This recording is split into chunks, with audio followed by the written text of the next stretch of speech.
E aí família, firmeza total, mais um ano se passando, é nóis, deixa eu te falar.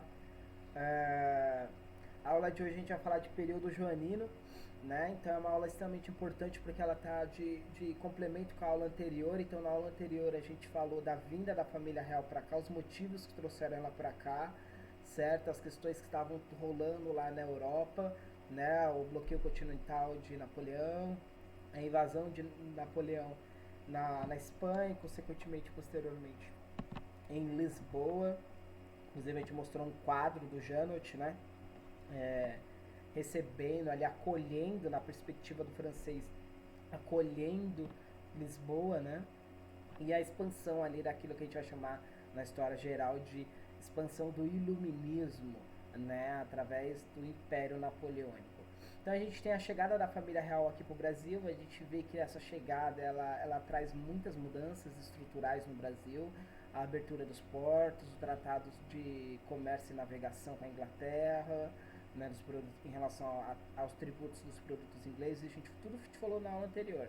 Inclusive a Constituição, a construção da Escola de Cirurgia e Medicina da Bahia, do Banco do Brasil, do Teatro Municipal do Rio de Janeiro, do Jardim Botânico do Rio de Janeiro, de toda uma estrutura física e uma reforma urbana para que aqueles nobres que vieram com a família real portuguesa, eles pudessem ter o mínimo, bicho, foguetão, ter o mínimo de uma vida semelhante ao que eles tinham em Portugal. Então, essas instituições, isso que se constrói dentro da América Portuguesa, vai consolidar e vai dar possibilidade para que Dom Pedro I, na figura, né, de futuro imperador do Brasil, ele proclama a independência e ele tenha as condições mínimas estruturais, né, um banco, uma escola de medicina, um lazer para os nobres, para a elite,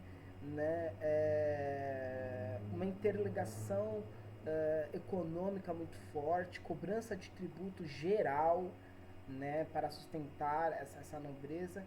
Então tudo isso vai consolidar o Brasil, a América Portuguesa, a ter a possibilidade de uma independência. Então essa estrutura que é trazida e é construída por causa dessa família real que vem para cá e inaugura o período joanino é extremamente importante e os vestibulares cobram muito, beleza? Vamos ver aqui como é que tá o tempo, tá tranquilo. Então aqui a gente vai falar basicamente, né, aqui a gente tem o Palácio do Campo das Princesas, então no primeiro momento da aula a gente vai falar sobre a Revolução Pernambucana. Ela foi a última revolução que a gente teve aí, uma das últimas, né, melhor dizendo, uma das últimas revoluções que a gente tem aí, emancipacionistas, né, não nativistas, mas emancipacionistas, separatistas, né, que rompe com o poderio, que rompe com a dominação portuguesa, né?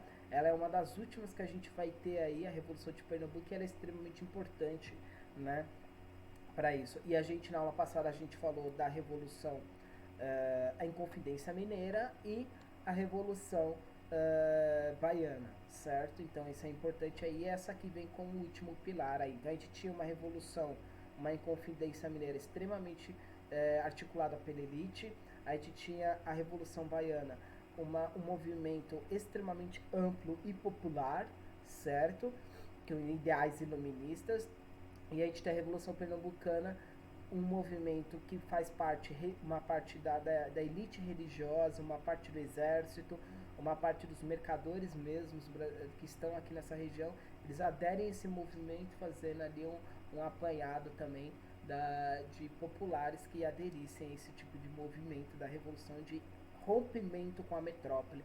O que esses três movimentos têm em comum? Todos eles são emancipacionistas, ou seja, eles querem romper, separar aquela região do domínio metropolitano português, beleza?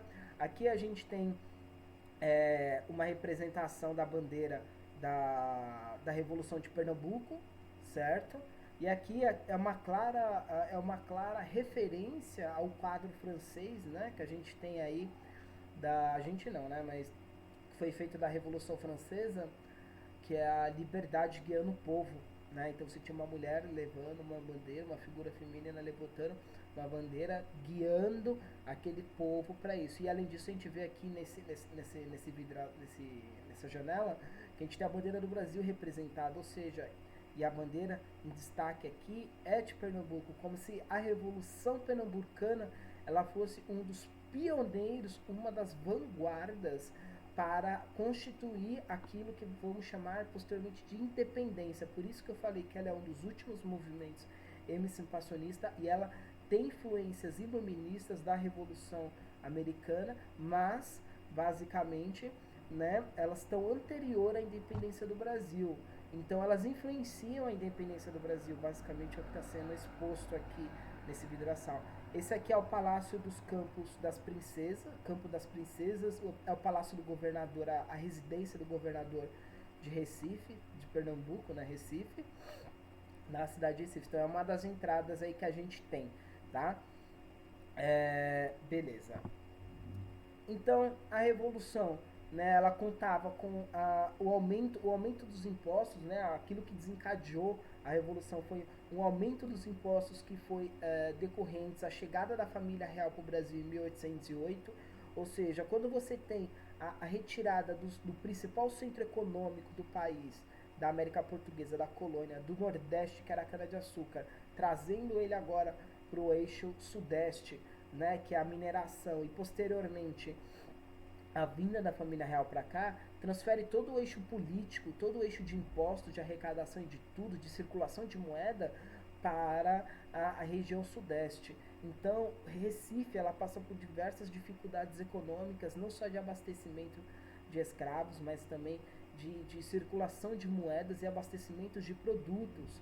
Mas não só isso, além disso, todo o Império Francês que a gente tinha de colônias produtoras, tanto francês como holandês, de produtoras de açúcar no Caribe, eles começam a se reorganizar, né,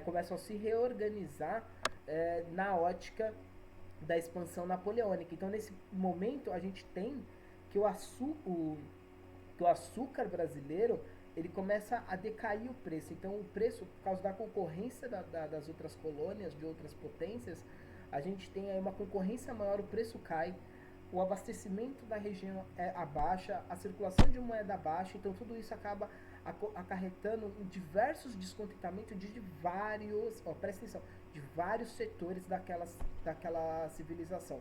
Então a gente tem aí tanto setores religiosos, setores do exército, setores comerciantes, né, que estão mercantes, que estão com descontentamento das políticas que vêm da metrópole de Portugal, certo? O que vem agora do sudeste do Brasil, do Rio de Janeiro, da família real que está aqui no Brasil, essas políticas elas não agradam as pessoas que estão ali no sentido de proporcionar uma vida melhor ou um lucro para eles, no caso, certo? Então a gente tem aí diversos setores se manifestando contra essas intervenções portuguesas, da corte portuguesa na região, tá?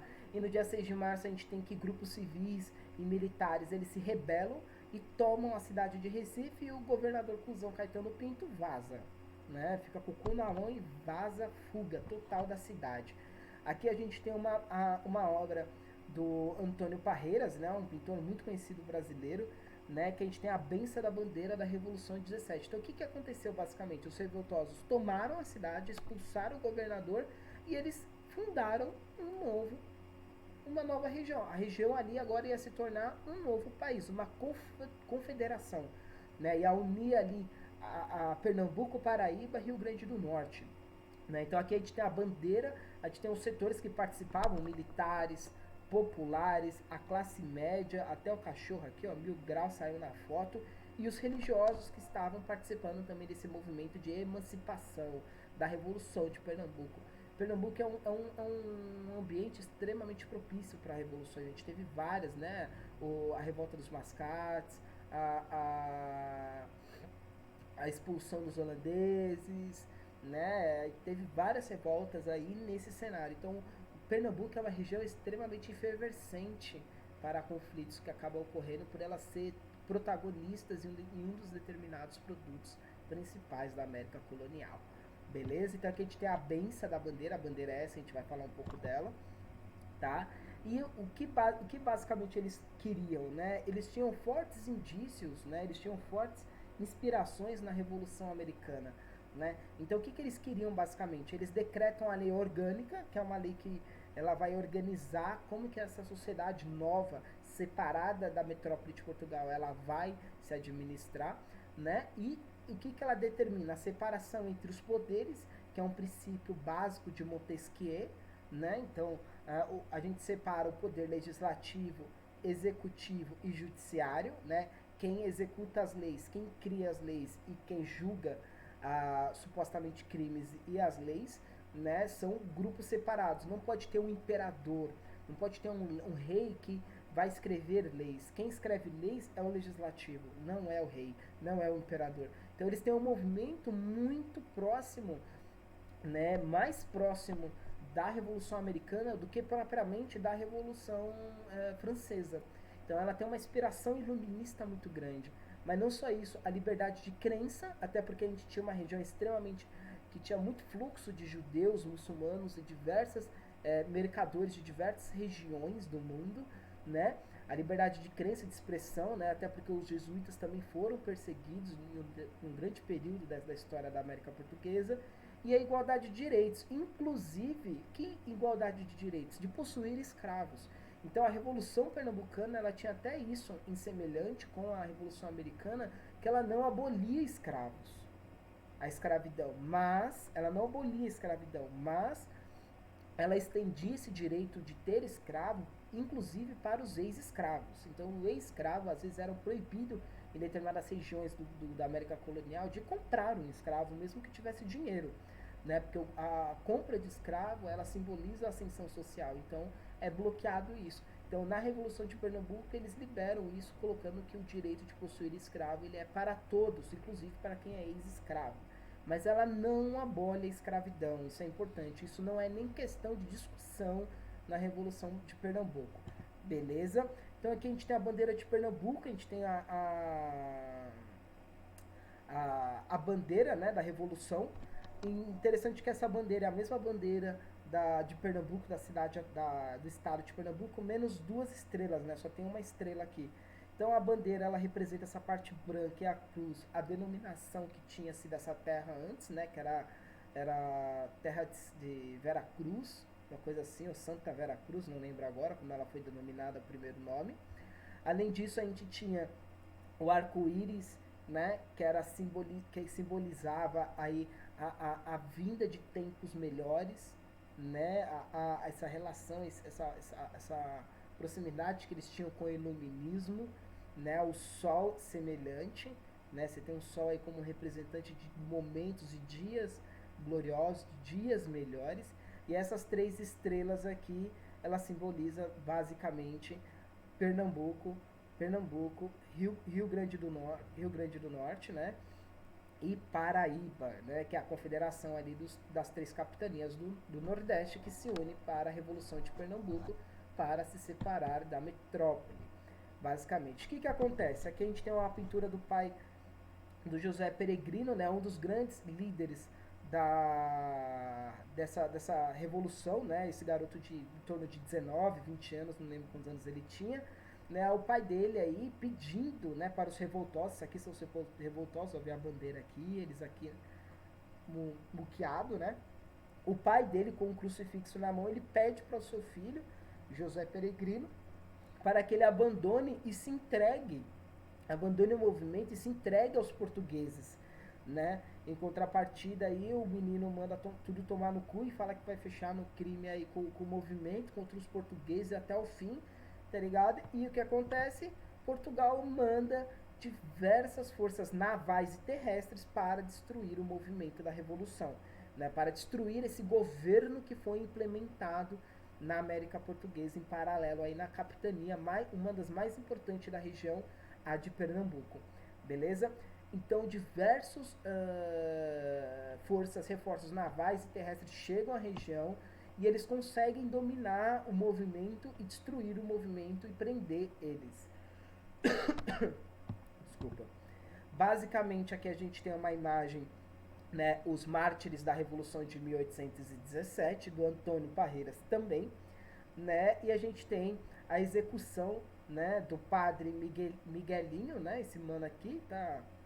Os outros que estão presos ali no fundo esperando a execução e um que já foi executado aqui, né? Bem cara de novinho aí, se pá, é o José Peregrino, né? Então a gente tem aí que esse movimento ele é importante por quê? Porque ele é um dos últimos movimentos emancipacionistas que a gente tem no período joanino. Então ele é muito influenciado pela Revolução Americana e ele vai influenciar, ele vai inspirar, inclusive, a independência do Brasil junto com a Revolução Baiana e a Inconfidência Mineira. Esses três movimentos que a gente discute aí, eles são importantes para isso, beleza? Eles vão inspirar um de caráter elitista, um de caráter popular e um de caráter militar, religioso e de unidades civis, de setores civis da civilização, beleza? Então a gente termina esse movimento e vamos inaugurar agora a decadência do período joanino. Deixa eu ver quanto tempo eu tenho aqui. Tá bom, tá ótimo. A decadência do período joanino, tá? Então aqui a gente tem uma imagem feita por Oscar Pereira da Silva, né? Essa aqui são as cortes. O que são as cortes, quebrada? As cortes, basicamente, bem resumidamente, ela é uma assembleia, ela é um parlamento, para ser bem um paralelo bem rude, tá? Ela é um parlamento que tem uma função de legislar, ou seja, fazer leis, criar leis, discutir leis que consequentemente serão impostas ao rei. Ou seja, quem cria as leis são as pessoas que participam dessa reunião, das cortes, que participam do que? Do parlamento português, certo? As cortes, após a expulsão de Napoleão de Portugal pelos ingleses, a gente tem aí uma reestruturação dessas cortes e essas cortes começam a reivindicar que a América Portuguesa ela deveria voltar a ser uma colônia dos moldes anteriores à ida da família real para a América Portuguesa, nesses moldes, nos moldes anteriores, nos moldes de subordinação total, nos moldes do pacto colonial, certo, sendo respeitado. E além disso, eles exigem que o Dom João VI, pai de Dom Pedro I, Dom Pedro, ele exige que essas cortes exigem que Dom João VI ele volte para Portugal, porque basicamente Maria Louca, a mãe dele, morreu, tá? Então Portugal ele se defronta com crescentes dificuldades econômicas, né, os gastos da luta contra as tropas dos invasores Napoleão, como eu disse, né, em unidade ali junto com os ingleses, e a liderança militar do ditador Lord Bereford, que é um inglês que está ali administrando as terras da metrópole de Portugal, certo? Após a expulsão, ele não é muito bem aceito pelas classes mercantes e pela população portuguesa, esse ditador no caso, nessa intervenção militar inglesa. Ela não é muito bem vista. Então eles articulam essas cortes e eles exigem que Dom João volte para Portugal, certo? A Maria morre, como eu disse, então Dom João seria rei de Portugal, ele é coroado rei de Portugal, né, Dom João VI, e a gente tem aí uma imagem, né, da partida da esposa de Dom João VI em cerca de 1830, ela partindo, né, como a família real aos poucos vai abandonando, primeiro pelo rei e agora aos poucos ela vai abandonando a América Portuguesa. Primeiro o rei, agora a rainha. Só que Dom João ele deixa aqui o seu filho, Dom Pedro I, para administrar a região, certo? Então aqui a gente tem a representação tanto de diversos setores da população, tá? Setores da classe média, da elite, nobres, né? A gente vê os nobres aqui, exército, nobres, a elite comerciante e os mais pobres, aí todos eles vêm da partida da família real, aí do resto da família real, né, para a metrópole portuguesa, certo? Então, as cortes portuguesas, né, como mostrei naquela foto, elas redigem uma constituição, por isso que a gente traz esse paralelo aí como um parlamento, e essa constituição ela tem características de limitar o poder do rei, ou seja, ela vai impor o que o rei pode fazer e o que o rei não pode fazer, até onde a ação do rei é permitida, certo? Então, em 821, em abril de 821, Dom João VI volta para Portugal. Em 30, 9 anos depois, a esposa dele vai para Portugal e ele deixa aqui o seu filho, Pedro, o príncipe, regente do Brasil, como administrador regente, né, da América Portuguesa, que agora foi elevada, como eu disse na aula anterior, a status de nação irmã de Portugal. Né? Ela sai de Portugal, ela vem da mesma descendência que os portugueses. Né? Então ela deixa de ter aquele status de colônia e vira agora uma nação irmã. Né? Ainda mais porque agora você tem um príncipe regente, Dom Pedro I, aqui no Brasil, né, no Império Brasileiro, posteriormente com a independência, e a gente tem ali outro membro da família real, Dom João VI, em Portugal, como rei de Portugal. Beleza? Isso não atende os interesses da corte, porque a corte, como eu disse, ela queria que a América Portuguesa voltasse a ser não uma nação irmã de Portugal, mas uma nação colônia de Portugal, que se respeitasse o pacto colonial e não que os produtos ingleses adentrassem com facilidade com impostos menores que os próprios produtos portugueses na América Portuguesa, na colônia portuguesa.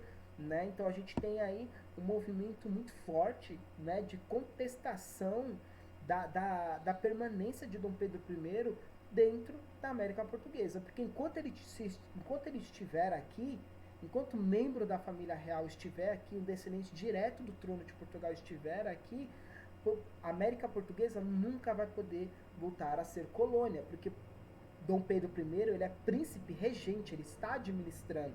Para isso ele teria que se subordinar às cortes, e isso ele não quer, beleza? Então as reações das cortes são extremamente violentas, elas mandam tropas, inicialmente essas tropas são rechaçadas, né? Elas são literalmente espancadas, né, pelas tropas portuguesas, pelas tropas brasileiras, e as cortes, por elas legislarem, elas escreverem leis, elas fazem uma lei que as províncias brasileiras, elas são independentes ao Rio de Janeiro, ou seja, o governo que está sediado no Rio de Janeiro, ele não deve mandar ou fazer leis para as outras províncias do Brasil, da América Portuguesa, no caso, certo? Então, o que ele está querendo fazer? As cortes estão querendo enfraquecer o governo de Dom Pedro I, a regência de Dom Pedro I. Ela está tentando enfraquecer isso, fazendo o que? As leis que Dom Pedro I quiser colocar, elas não poderão ser colocadas aonde? Nas províncias brasileiras, porque essas províncias são independentes de quê? Do Rio de Janeiro, mas elas são subordinadas a quem? A metrópole, a Portugal, a metrópole portuguesa, beleza? Diretamente subordinadas à coroa. E as tropas brasileiras, elas devem se unir a um único corpo, um comando da corte. Ou seja, as cortes, meio que o parlamento português, ele deveria controlar todas as tropas, inclusive as tropas da metrópole e inclusive as tropas que estão na América Portuguesa. Beleza? As tropas que estão sob controle de quem? Do príncipe regente, de Dom Pedro I. Beleza? O futuro Dom Pedro I. Beleza? Então aqui a gente tem uma das tensões, né, que é a foto inaugural da aula. Então a gente tem o Jorge Alves, um representante da corte, né, e ele está vindo conversar com Dom Pedro I, que é representado aqui, e José Bonifácio representando a elite brasileira do Partido Brasileiro, certo? A gente tem aqui o Partido Brasileiro e o príncipe regente mandando o representante da corte, um membro da corte portuguesa, voltar para Portugal, que ele não iria voltar para Portugal, que ele iria ficar no Brasil, inclusive administrar e governar o Brasil, certo? Com apoio militar e com o apoio da população brasileira, certo? Aqui a gente vê que tem um Pão de Açúcar no final ali, ó, né, representando que isso é no Rio de Janeiro. Então isso aqui é um dos inícios desse choque que começa a se dar entre as cortes, o parlamento português e o príncipe regente aqui no Brasil, na América Portuguesa. Beleza? Então os governadores, as cortes, elas não se contentam com isso, ela não se contenta com essa postura de Dom Pedro I, e elas declaram que os governadores de armas, ou seja, as pessoas que controlam o monopólio da força de cada capitania ou de governo geral de cada capitania, ele deveria ser subordinado à autoridade militar diretamente às cortes, ou seja, ele está tentando esvaziar não só a administração do governo regente de Dom Pedro I, quando ele coloca a independência das províncias, mas também ele quer tirar o monopólio da força. Por que isso é importante? Porque o príncipe Dom Pedro, ele tem um cunhão, ele tem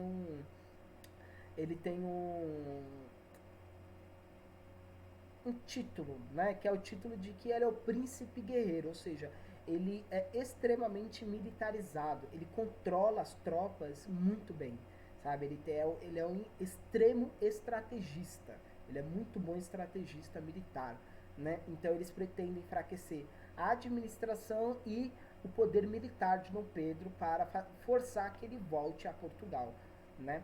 Então o regente ele exigiu do regente que ele voltasse de imediato para Portugal sob pretexto de completar sua formação cultural, né? E não porque a gente quer dominar os brasileiros, mas sim porque a gente quer que você volte para cá para formar sua formação cultural e posteriormente se tornar rei de Portugal, né? Dom Pedro não aceita isso, né? Dom Pedro sabe os reais interesses colonizadores de recolonização, os interesses reacionários, né, da corte, certo? Então a gente tem aí um movimento que começa a se organizar dentro do Brasil para proclamar a independência. Então, com o apoio do Partido dos Brasileiros, né, que são os proprietários de terra, os proprietários de terra e escravos, os altos funcionários públicos e os ricos comerciantes, né, que tem o seu líder José Bonifácio como grande representante, como eu disse aqui, ó, na imagem ele é representado aqui, né? E a gente também tinha o Partido Português, que são ricos comerciantes portugueses que a maioria fica na cidade de Recife, certo? E os liberais radicais, né, que são membros da classe média urbana, que acabam protagonizando essas revoltas como a Inconfidência, como a Revolução de Pernambuco, a Conjuração da Baiana, né? Então tudo isso ele acabam sendo protagonizado ou pela elite, né? No caso aí pelo Partido Brasileiro na Inconfidência, pelos liberais radicais, ou também por classes populares, como na Conjuração da Baiana, beleza? Então a gente tem esses três partidos brasileiros que eles se unem basicamente, tirando o partido português, eles se unem a favor de Dom Pedro I para uma independência. Aí José Bonifácio, principal agente político nesse momento, ele começa a articular entre a elite assinaturas de um abaixo-assinado para que Dom Pedro continuasse na América Portuguesa, para que ele governasse, liderasse a América Portuguesa, certo? E ele consegue ao todo 8.000 assinaturas, ou seja, da elite brasileira, da elite da América Portuguesa, no qual ele pediu que o regente permanecesse, alegando que a América Portuguesa perderia a autonomia administrativa conquistada. Presta atenção nessa porra. A América Portuguesa perderia a autonomia administrativa conquistada no período joanino, quando a família real veio para cá, com a abertura dos portos, com o Tratado de Aliança e Comércio, a elevação do Brasil, da América Portuguesa, à nação irmã de Portugal, tudo isso iria se perder se ele voltasse para Portugal, né? Então, no dia 9 de janeiro de 22, o príncipe concorda em permanecer no Brasil, isso é considerado o dia do fico, né? Ele diz, eu fico aqui no Brasil, vou ficar nessa porra, e nós vai sentar o dedo nos portugueses. E tropas portuguesas que permaneceram no Rio de Janeiro se manifestaram contrariamente, foram até o palácio do regente, né, confrontaram o regente e eles tiveram conflitos armados, né, como eu disse, Dom Pedro I ele é um excelente estrategista, né, ele era o imperador militar do Brasil, né, o grande militar do Brasil, certo? Então a gente tem aí vários conflitos que vão ser contrários a essa permanência dentro do próprio território da América Portuguesa, não só das cortes lá da metrópole, mas aqui também existe um descontentamento. Esse período ele não é amistoso, né? Não existe uma homogeneidade, não existe uma hegemonia em todo o território de que isso seria bom para o Brasil. Os portugueses, as tropas portuguesas que estavam aqui, os líderes do partido português, eles não se interessavam por isso, inclusive lutavam contra, beleza? Então a gente tem aí que o regente ele faz uma demissão em massa dos ministros portugueses e nomeia ministros brasileiros, né?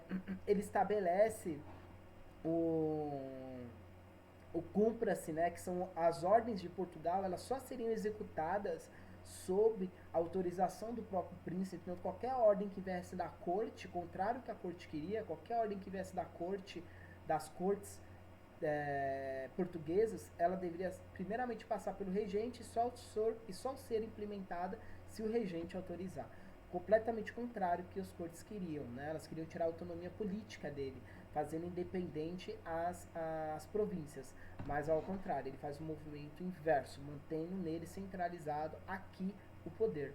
E no dia 22, né, ele convoca uma Assembleia Constituinte para criar um documento, uma carta régia para como será administrado todo esse território. E no dia 6 de agosto, né, Bonifácio ele faz a Carta das Nações Amigas, né, uma carta, um documento que ele redige à Inglaterra, aos Estados Unidos, declarando que o Brasil ele queria manter a sua liberdade, manter o seu comércio direto com a Inglaterra e com os Estados Unidos sem a intervenção de Portugal, certo? Então a gente tem aqui esses movimentos, não é necessário que se decore todos, mas aqui a gente vê a resposta que Dom Pedro I tem com as pressões que as cortes fazem, beleza? E no dia 7 de setembro, às margens do riacho do Piranga, Dom Pedro, voltando de Santo, ele encontra um mensageiro de José Bonifácio, que traz notícias de Portugal, né? E essas notícias dizem que tropas portuguesas estariam a caminho do Brasil e que as cortes elas não iriam facilitar nenhum tipo de governo que não fosse direto feito por ela aqui na América Portuguesa. Então Dom Pedro decide proclamar a independência do Brasil e transformar o Brasil em América Portuguesa em Império Brasileiro. Agora sim a gente pode deixar de falar América Portuguesa para falar Império Brasileiro. Aqui a gente tem uma imagem propagandista, tá? Então é uma imagem de 1844, é uma pintura que a gente tem do Francis René, não sei lá como é que fala o nome dele, e ele é uma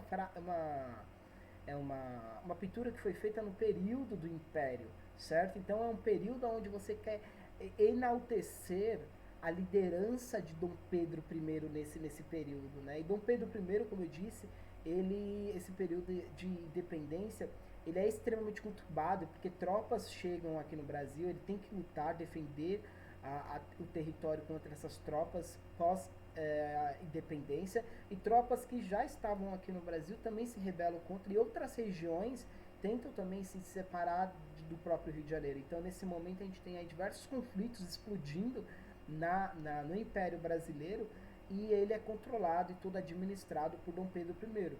Então aqui a gente tem uma enaltação, essa pintura ela tem um momento de construção e ela tem uma ideia a ser passada, que Dom Pedro I, como a gente vê aqui as pessoas que rodeiam ao redor estão saudando ele, Dom Pedro I ele é líder do pobre, ele é líder do povo, né? Ele está aqui, ele é saudado pelo povo, ele é amado pelo povo, né? Então aqui a gente tem a construção de um herói que é enaltecido pelo povo. Quer dizer que ele era enaltecido por todo o povo da América Portuguesa? Não, como eu disse, teve vários conflitos, mas o intuito dessa tela seria passar isso. Além disso, a gente tem aqui outra tela, que é a tela do Pedro Américo, um famoso pintor brasileiro, certo? E essa tela ela foi feita na Proclamação da República. A Proclamação da República foi feita por militares.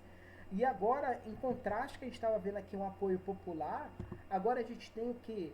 Uma representação de Dom Pedro I na mesma proclamação da independência, rodeados por militares, passando qual mensagem? A independência do Brasil perante as potências europeias, elas são protagonizadas, as mudanças no Brasil são protagonizadas Por quem? Pelos militares. Então, quando a gente tem a proclamação da República no Brasil, a gente tem a construção de um líder, de um herói, de Dom Pedro I, como um líder representante da classe militar, essa classe militar que vai administrar e organizar a República.